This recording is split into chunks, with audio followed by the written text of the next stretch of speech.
오늘의 예배에 나오신 여러분 주님을 환영하고 축복합니다. 오늘은 제가 연합수련회 때문에 급하게 이제 아침에 파도리에 가야 돼가지고 오늘의 예배는 녹화로 진행된다는 점 알려드리면서 오늘의 말씀 함께 살펴보겠습니다. 네, 8월 달에도 우리 계속해서 열왕기하 말씀을 함께 이제 살펴보겠습니다. 열왕기하 18장 1절에서 12절까지 말씀 함께 살펴보겠습니다. 이스라엘 왕 엘라의 아들 호세아 제3년에 유다 왕 아하스의 아들 히스기야가 왕이 되니 그가 왕이 될 때의 나이가 25세라. 예루살렘에서 29년간 다스리니라. 그의 어머니의 이름은 아비오 스가리아의 딸이더라. 히스기야가 그의 조상 다윗의 모든 행위와 같이 여호와께서 보시기에 정직하게 행하여 그가 여러 산당들을 제거하며 주상을 깨뜨리며 아세라 목상을 찍으며 모세가 만들었던 놋뱀을 이스라엘 자손이 이때까지 향하여 분향함으로 그것을 부수고 느우스단이라 일컬었더라. 히스기야가 이스라엘 하나님 여호와를 의지하였는데 그의 전후 유다 여러 왕 중에 그러한 자가 없었으니 곧 그가 여호와께 연합하여 그에게서 떠나지 아니하고 여호와께서 모세에게 명령하신 계명을 지켰더라. 여호와께서 그와 함께 하심에 그가 어디로 가든지 형통하였더라. 저가 아수르 왕을 배반하고 섬기지 아니하였고 그가 블레셋 사람을 쳐서 가사와 그 사방에 이르고 망대에서부터 견고한 성까지 이르렀더라. 히스기야 왕 제4년 곧 이스라엘의 왕 엘라의 아들 호세아가 제7년에 아수르의 왕 살만에셀이 사마리아로 올라와서 에워쌌더라. 3년 후 그 성읍이 함락되니 곧 히스기야 왕 제6년이요 이스라엘 왕 호세아의 제9년에 사마리아가 함락되매 아수르 왕이 이스라엘을 사로잡아 아수르에 이르러 고산 강가에 있는 할라와 하볼과 메댓 사람의 여러 성읍에 두었으니 이는 그들이 하나님 여호와의 말씀을 듣지 아니하고 그의 언약과 여호와의 종 모세가 명령한 모든 것을 따르지 아니하였음이더라. 아멘. 네, 저희가 이제 열왕기하 17장 내용을 이제 함께 살펴봤었죠. 이제 거기에서는 하나님이 끝까지 오래 참으심과 또 수많은 선견자들과 선지자들을 통해서 말씀하셨음에도 불구하고 저들이 끝까지 듣지 않아 아수르에 의해 멸망당하는 북이스라엘의 결말이 이제 열왕기하 17장이었다면 18장부터는 이제 홀로 남은 유다에 관한 기록이 18장 이후부터 이제 열왕기하의 내용입니다. 우리 먼저 1절에서 3절 말씀 함께 살펴보겠습니다. 이스라엘 왕 엘라의 아들 호세아 제3년에 유다 왕 아하스의 아들 히스기야가 왕이 되니 그가 왕이 될 때의 나이가 25세라. 예루살렘에서 29년간 다스리니라. 그의 어머니의 이름은 아비오 스가리아의 딸이더라. 히스기야가 그의 조상 다윗의 모든 행위와 같이 여호와께서 보시기에 정직하게 행하여. 오늘 본문은 남유다 역사에서 가장 중요한 왕으로 손꼽히고 또 가장 탁월했던 왕으로 뽑히기도 하고요. 이제 3대 선왕의 한 명으로 평가되고 있는 히스기야 왕에 관한 내용입니다. 근데 이제 오늘 본문에 보면 히스기야를 기록할 때 아하스의 아들이었다. 이제 남유다의 왕에 대한 기록 중에 이제 어머니에 대한 모계에 대한 기록을 통해서 다윗의 조상이라는 걸 이제 기록하고 있으면서도 이제 오늘 본문을 뭘 기록하고 있냐면 아하스의 아들이었다. 이런 표현이 이제 등장하고 있죠. 그럼 아하스가 누굽니까? 우리가 지난주 주말에 이제 금요일 토요일 날 이제 살펴봤죠. 남유다 왕 중에서, 그러니까 우리가 북이스라엘 왕 중에서는 뭐 최악의 왕들 많잖아요. 아합도 있고. 그런데 남유다 왕 중에서는 거의 가장 최악의 왕으로 손꼽히는 왕이 바로 아하스였다고요. 남유다의 모든 산 위와 푸른 나무 아래서 우상에게 제사를 지내고 분향을 했고요. 자기 스스로. 또 아들을 불태워 우상에게 바치는 몰렉 신의 인신 제사까지 자행했던 정말 최악의 남유다의 왕이었죠.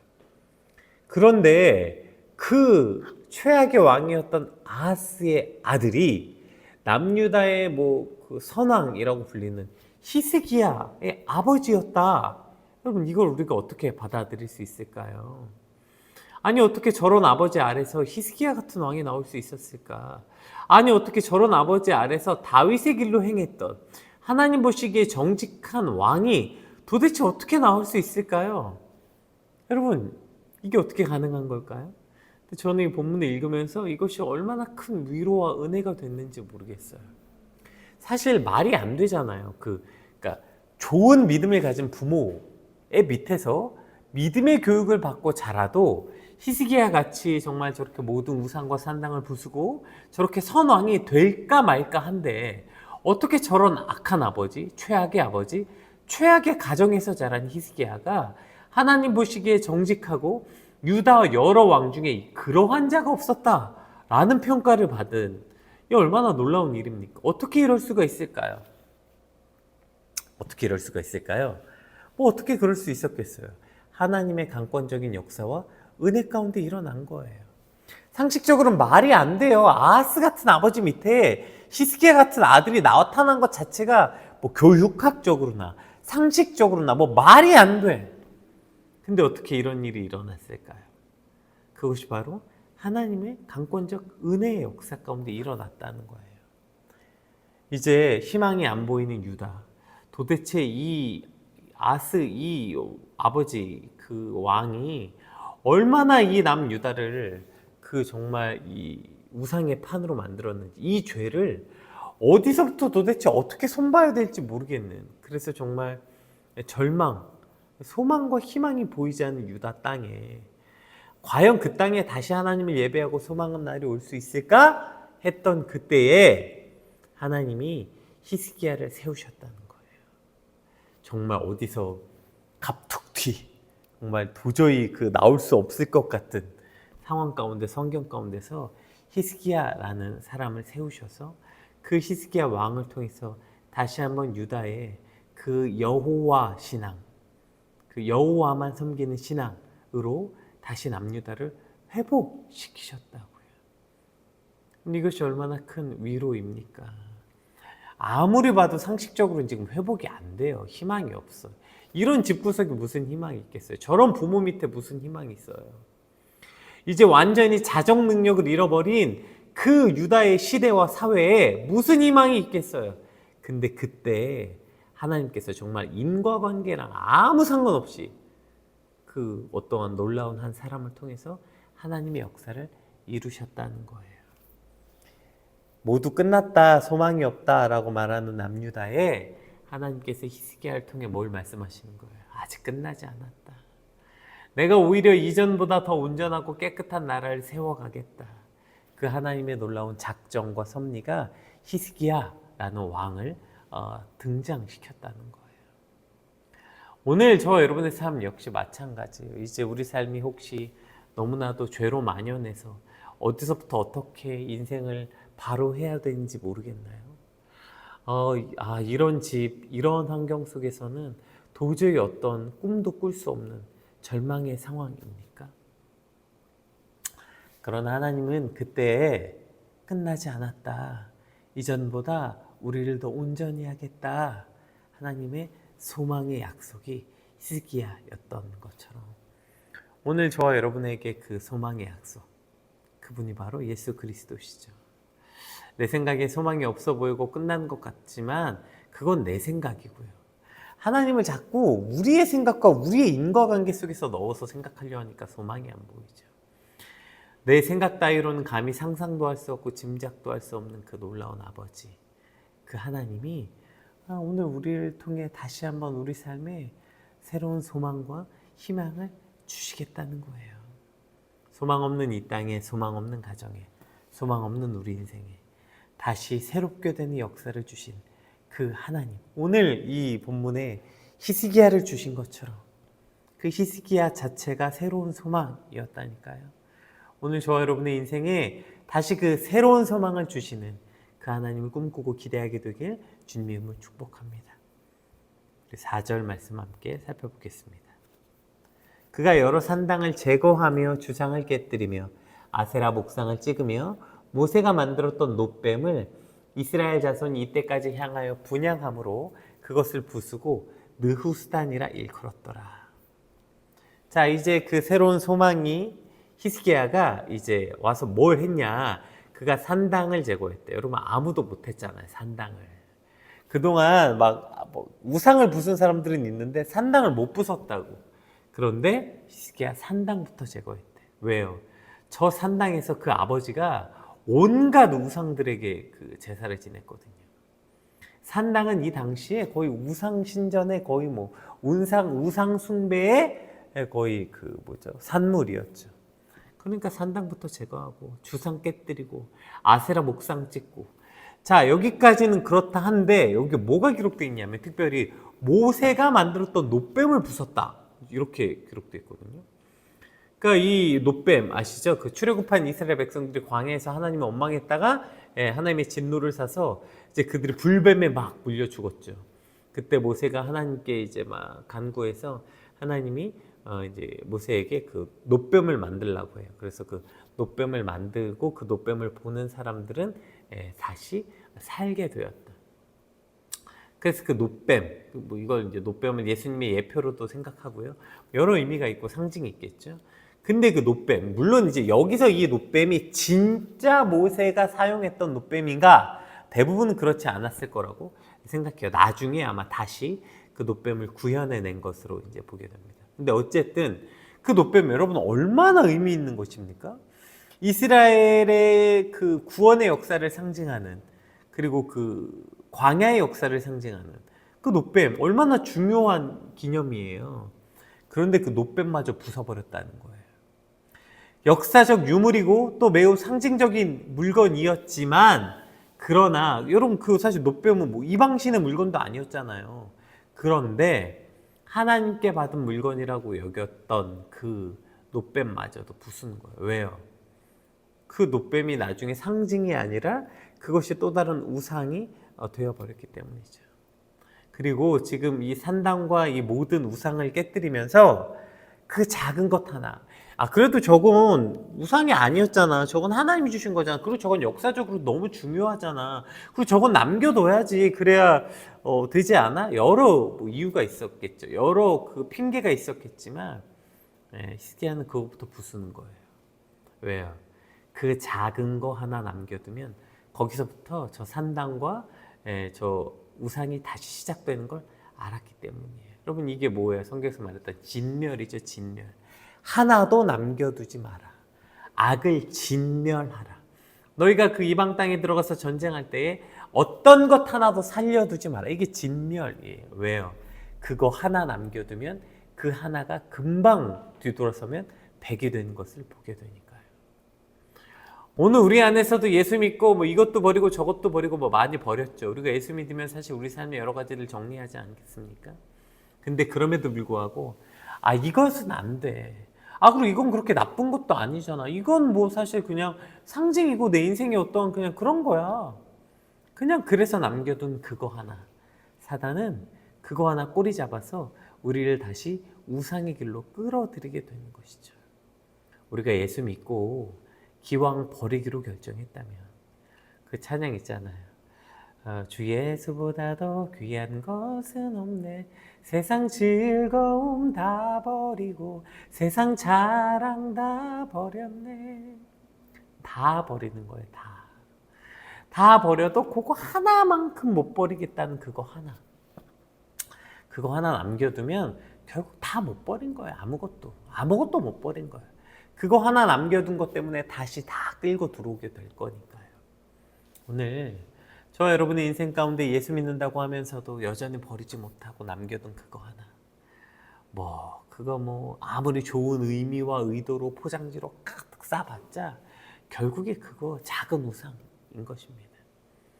그것을 버려야 우리 안에 우상이 깨뜨려지는 거예요. 이건 그래도 우상 아닌 것 같은데, 이건 내 인생에 너무 중요한 상징이고 의미인데, 그 작은 거 하나, 그것까지 버려야 우리 삶의 진짜 우상이 제거될 것입니다. 오늘 우리 삶에 아직 버리지 못한 그 작은 것 하나가 버려지는 이 아침이 되시길 주님으로 축복합니다. 우리 5절 말씀 한번 읽어볼게요. 5절 말씀. 히스기야가 이제 어떤 왕이었나, 이제 이것을 또 기록하는 그 내용인데요. 히스기야가 이스라엘 하나님 여호와를 의지하였는데 그의 전후 유다 여러 왕 중에 그러한 자가 없었대요.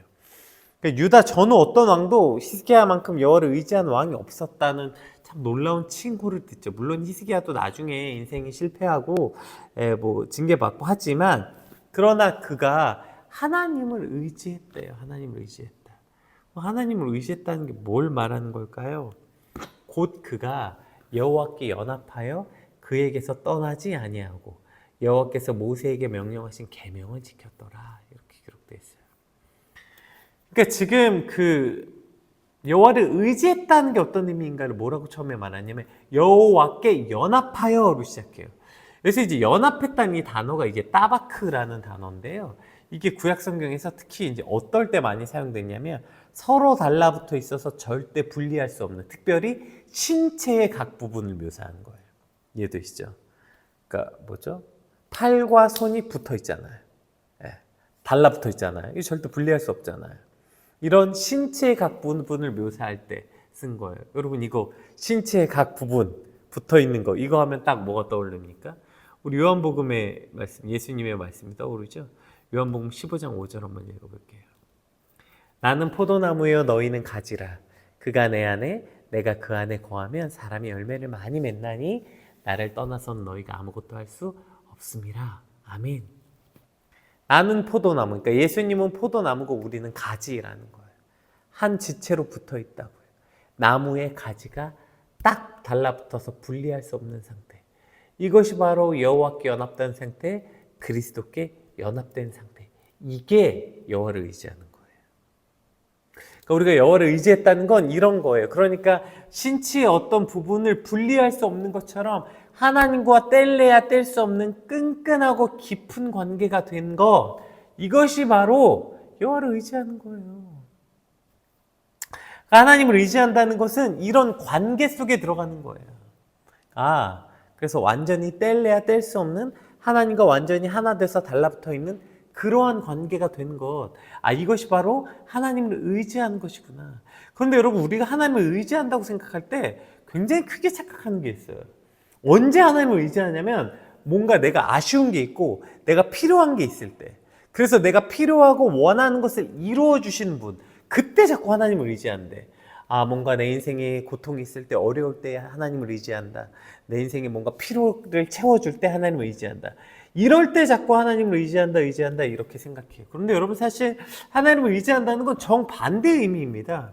우리 이 요한복음 아까 방금 읽었던 15장 그 다음 절에 무슨 얘기가 있냐면, 너희가 내 안에 거하고 내 말이 너희 안에 거하면 무엇이든지 원하는 대로 구하라. 그래야만 이루리라. 이거 너무 좋은 말씀이시죠? 이거 너무 좋아하잖아요. 그러니까 너희가 뭘 원하든지 원하는 대로 구하래. 그러면 이루어주겠대요. 근데 여러분, 이거 잘 보세요. 앞에 전제 조건이 있어요. 너희가 내 안에 거하고 내 말이 너희 안에 거하면. 이거 아까 예수님이 얘기하신 거죠.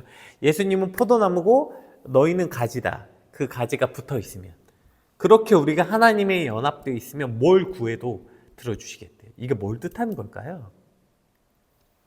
우리가 하나님과 그렇게 뗄 수 없는 완전한 연합된 관계가 되면 무엇을 구하든지 그게 뭐예요? 곧 아버지가 원하는 것을 구하는 거예요. 이해되세요? 자, 나무로 생각해 봅시다. 너희가 가지가 만약에 포도나무에 떨어져서 혼자 살았어. 그러면 가지가 원하는 것과 나무가 원하는 건 다른 것일 수 있겠죠. 그런데 생각해 보세요. 이제 그 가지가 포도나무에 붙었어요. 그러면 가지도 포도나무잖아요. 그러면 포도나무가 좋은 것이 가지가 좋은 거고요. 가지가 좋은 게 포도나무가 좋은 거 하나니까요. 그래서 너희가 뭘 구하든지 가지가 원하는 것과 포도나무가 구하는 게 다르지 않은 거예요. 이해되시죠? 그러니까 우리가 여호와와 그렇게 딱 연합되는 따바크, 그렇게 해서 딱 달라붙어서 여호와와 연합하면 이것이 곧 하나님을 우리가 의지한다는 뜻인데, 근데 우리가 하나님을 의지한다고 말할 땐 내가 원하는 걸 하나님이 들어주실 때 우리가 하나님을 의지한다고 말하지만, 사실은 우리가 하나님 안에 들어가서 연합되면 어떤 것을 구하든지 하나님이 원하는 것을 할 때 우리가 그 내 꿈과 내 소망과 내 욕심, 이 전부를 하나님께 드리게 되는 거죠. 그 전부를 드리게 되면 나는 없어지고 포도나무가 되는 것, 포도나무가 원하는 것을 하게 되는 것, 이것이 바로 오늘 하나님을 의지한다는 뜻입니다. 그러니까 내가 원하는 것을 하나님이 구하여 주는 것이 하나님을 의지하는 게 아니라 하나님하고 의지하는 관계 자체가 되면, 하나님 안에 들어가서 연합된 관계가 되면, 그러면 무엇을 구하든지 그것이 하나님이 원하는 것과 다르지 않은 상태가 되는 것, 그것이 바로 여호와를 의지한다는 것의 의미, 즉 여호와를 의지하는 관계가 되는 것입니다. 오늘 저와 여러분의 삶이 정말 그렇게 여호와를 의지하는 것, 그래서 내가 구하는 것이 하나님이 원하는 것과 다르지 않은 상태, 그런 관계가 되시길 주님의 이름으로 축복합니다. 자, 또 한 가지 이제 여호와를 의지한다는 것의 어떤 의미인지 이제 이렇게 기록되어 있어요. 뭐라고 얘기했냐면 연합하여, 그 다음에 6절 한번 다시 볼게요. 그에게서 떠나지 아니하고, 이제 연합하여 떠나지 아니하였다, 이제 같은 의미였고요. 여호와께서 모세에게 명령하신 계명을 지켰더라, 이렇게 돼 있거든요. 여기 이제 또 한 가지 어떤 의미가 들어있냐, 그러니까 지금 뭘 했냐면 여호와를 의지했다는 게 그 언약의 말씀을 붙잡았다는 거예요. 그러니까 우리가 하나님을 의지합니다, 뭐 주님만 의지해요, 내가 주님을 의지하고 싶은 갈망과 감정의 영역에서의 문제가 아니라 하나님의 말씀을 붙잡고 그 말씀을 행하는 것. 요한복음에 우리 방금 그 15장에서도 뭐라고 얘기했냐면 이렇게 표현되어 있잖아요. 너희가 내 안에 거하고 내 말이 너희 안에 거하면. 그러니까 하나님의 말씀이, 그 말씀이 있으면 그러면 어떻게 되는 거래요? 우리가 그 말씀이 우리 안에 거하는 것, 그것이 곧 하나님을 의지하는 거라고요. 왜냐하면 그 말씀이 진리임을 아니까 그 말씀을 붙잡는 거예요. 우리 인생의 폭풍 속에서도 그 말씀 붙잡고 사는 거예요. 말씀을 붙잡는다는 건 어떤 의미일까요? 말씀을 묵상한다는 것의 의미일 수도 있고요. 그 말씀을 뭐 어디에 미간에 새기고 붙이고. 여러분, 말씀을 붙잡는다는 건 내 삶에 하나님의 말씀대로 살아내길 소망하고 살아내보는 것. 그래서 오늘 본문에 이걸 뭐라고 말했어요? 여호와의 모세의 계명을 지켰더라. 그러니까 하나님을 의지한다는 것은 하나님의 말씀을 지키는 것. 이것이 우리가 여호와를 의지하는 거예요. 하나님을 의지한다는 것은 어떤 감정의 영역이 아니라 이러한 실체적 영역이에요. 왜냐하면 그 말씀이 진리인 걸 믿으니까요. 그러니까 그 말씀을 지켜 행하는 거예요. 여러분, 그 유명한 그 줄타기 고개사 블론딘의 이야기 혹시 들어보셨습니까? 이 블론딘이라고 그 1800년도에 굉장히 유명한 그 고개사, 미국의 이제 가장 큰 고개사인데, 근데 이 사람이 이제 굉장히 그 유명세를 많이 탔어요. 그래서 이 사람이 이제 1859년에 뭘 했냐면 나이아가라 폭포 있죠? 그 나이아가라 폭포, 그러니까 캐나다와 미국을 연결하고 있는 그 나이아가라 폭포에 그 줄을 연결하는 거예요. 그리고 그 줄 위를 이제 건너겠다는 거예요. 그게 이제 높이가 지상 48m래요. 어떠한 안전장치도 없이 그 나이아가라 폭포 위에 줄 하나를 매달고 이제 거기를 이제 건너겠다, 이런 거예요. 그래서 이제 막 관중들이 구름처럼 몰려들인 거예요. 이제 그거 세계의 도전이 시작되니까요. 그래서 블론딘이 이제 그걸 딱 시작하면서 말합니다. 여러분, 근데 이제 거리가 800m가 넘는데요.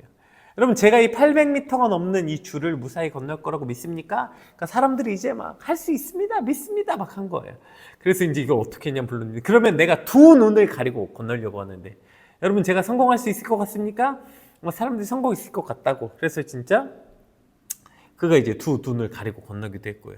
이번엔 내가 자전거를 타고 건너려고 한다. 할 수 있겠습니까? 뭐 할 수 있을 겁니다 막 사람들이 또 소리치고. 그래서 이제 정말 쇠줄을 타고 건넙니다. 그 사람들이 이제 더 환호가 나고 난리가 났죠. 여러분, 그럼 이제 제가 사람을 한 명 없고 이걸 건널 수 있을 거라고 생각합니까? 그 사람들이 당연하죠. 당신 눈도 가리고 뭐 건너고 자전거를 타고도 건너고 했는데 뭐 사람 하나 태우고 충분히 건널 수 있을 겁니다. 우린 당신을 믿습니다. 막 소리 질렀대요. 그러면 이제 블론딘이 말해, 좋아. 그렇다면 여러분 정말 믿는다면 이제 이 위에 올라타십시오. 그럼 이제 제가 여러분을 업고 건너겠습니다. 자, 여러분 중에 누가 나오시겠습니까? 그랬더니 아무도 나오지 않고 쥐죽은데 조용해졌다. 이제 이런 예화가 있죠. 그리고 결국에 근데 실제로 그의 매니저였던 그 사람이 해리 콜코드라는 사람, 그 사람이 아무도 나오지 않아서 그 매니저였던 그 사람이 나와서 그 사람 업고 이제 건넌 내용이 이제 이 블론디인의 예화이죠. 여러분, 우리가 여호와를 의지한다는 건 그냥 말로 감정적으로 의지하는 거 아니에요. 그러면 정말 믿는다면 그거 타는 거예요. 그 하나님 등 뒤에 믿습니다. 내 하나님을 의지합니다. 그럼 거기 올라타는 거예요. 그 올라타는 행위가 뭐예요? 말씀을 지켜 행하는 거예요. 내가 하나님을 믿습니다, 의지합니다 하면서도 말씀이 아니라 세상의 가치와 어떠한 세상의 것들을 살아가는 게 아니라 하나님의 말씀이 그렇게 써 있으면 누가 뭐라고 해도 그 말씀대로 되는 걸 믿으니까 그 말씀의 가치대로 사는 거예요. 그게 곧 여호와를 의지하는 삶이라는 것입니다. 그냥 감정적으로 나 주님 의지합니다, 나 힘들 때 주님 의지합니다, 나 필요할 때 주님 의지합니다가 아니라 정말 하나님을 의지한다면 그 말씀대로 살아내는 거예요. 하나님의 등 뒤에 올라타는 거예요. 아무리 위험해 보이는 그 고개일지라도 하나님과 함께하고 하나님의 말씀대로 행하면 무조건 건널 수 있는 걸 믿는 거, 이게 진짜 하나님을 믿는 거죠. 오늘 그 하나님의 말씀에 올라타는 저와 여러분의 하루가 되시길 주님의 이름으로 축복합니다. 사실 이제 그 뒤에 이제 7절부터 말씀은 그래서 이제 7절, 8절 볼게요. 자, 그 올라타는 게 또 뭐라고 말하면 여호와께서 그와 함께 하심에 그가 어디로 가든지 형통하였더라. 저가 아수르 왕을 배반하고 섬기지 아니하였고 그가 블레셋 사람을 쳐서 가사와 그 사방에 이르고 망대에서부터 견고한 성까지 이르렀더라. 그가 이제 그렇게 하나님의 말씀에 올라타니까 어떻게 해요? 블레셋도 아니고 아수르도 아니고 그동안 뭐 블레셋에 붙었다 아수르에 붙었다 뭐 별짓 다 했잖아요. 근데 그거 다 놓는 거예요. 내가 진짜 이제는 하나님의 말씀만 붙잡겠다. 아수르도 필요 없고 블레셋도 놓고 오직 하나님 손만 붙잡는 거예요. 그것이 바로 곧 하나님을 의지하는 삶이라는 거죠. 오늘 우리 손에 있는 아수르도 블레셋도 놓고 오직 하나님 손 붙잡고 하나님 말씀 붙잡고 살아가는 것, 이것이 바로 하나님을 의지하는 삶입니다. 그리고 안타깝게 이제 북이스라엘은 이제 이런 히스기야가 하나님만 의지하고 있을 때 정반대의 삶을 살다가 결국에 멸망한 기록들이 이제 쭉 되죠. 우리 시간관계상 마지막 절만 읽읍시다. 이는 그들이 하나님 여호와의 말씀을 듣지 아니하고 그의 언약과 여호와의 종 모세가 명령한 모든 것을 따르지 아니하였습니다. 결국에 이들이 보세요. 하나님의 말씀을 듣지 아니한 것. 제가 오늘 아까 하나님을 의지하는 게 뭐라고 그랬죠? 그 말씀을 듣고 따르는 거라고 했잖아요. 결국 그들은 하나님을 의지하지 않은 거예요. 그 말씀을 듣고 따르지 않은 이들의 끝은 결국에 안타깝게 아수르에 의해 완전히 멸망당했지만, 그러나 남유다는 이제 희망이 없는 것 같은 아하스 같은 아버지 밑에서 그러나 히스기야라는 한 사람이 세워져서 그가 하나님을 의지함으로 다시 소망이 생긴 것을 오늘 본문은 기록하고 있습니다. 오늘 여러분 다시 우리도 하나님을 의지함으로 우리 안에 다시 이러한 소망이 살아나게 되길 주님을 축복합니다. 우리 받은 말씀을 기억하면서 하나님, 내가 정말 하나님을 의지하길 소망합니다. 어떤 감정적 영역에서가 아니라 진짜 하나님의 말씀을 붙잡고 살고 그 말씀대로 행하고 그 여호와와 딱 달라붙어 살아가는 오늘 우리의 삶을 꿈꾸며 받은 말씀 놓고 함께 기도하겠습니다. 기도합시다.